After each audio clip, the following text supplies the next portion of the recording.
آج جو اتحاد بین المسلمین کے حوالے سے جو محفل سجائی گئی ہے اور تمام مسالک کے بڑے بڑے اکابر یہاں تشریف لائے ہیں،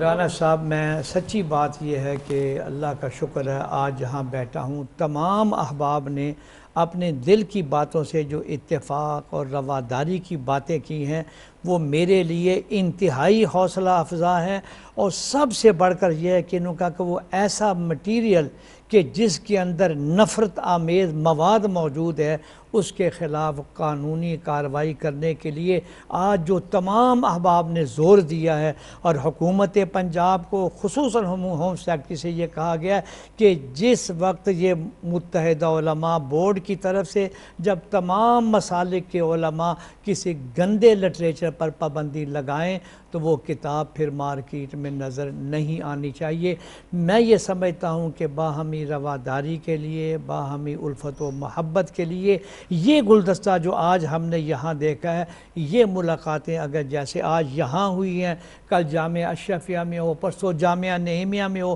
پھر جامعہ المنتظر میں ہو، یہ بہاریں اگر قوم کے سامنے آتی رہیں گی تو انشاءاللہ وہ دشمن جو ہمارے ملک کا دشمن ہے، ہمارے مدارس کا دشمن ہے، ہمارے علماء کا دشمن ہے، اس کی حوصلہ شکنی ہوگی، اور وہ جو ہمیں ٹکڑے ٹکڑے کر کے اپنے مقاصد حاصل کرنا چاہتا ہے انشاءاللہ اس میں وہ کبھی کامیاب نہیں ہوگی۔ میں یہ سمجھتا ہوں آج جو منظر آپ حضرات نے دکھایا ہے اور جو باتیں آج یہاں ہوئی ہیں، اس کو بہرحال ہم آپ کے پیغام ٹی وی کے حوالے سے بھی چاہیں گے کہ بار بار ایسی مجالس آپ یہاں بھی منعقد کر لیا کریں،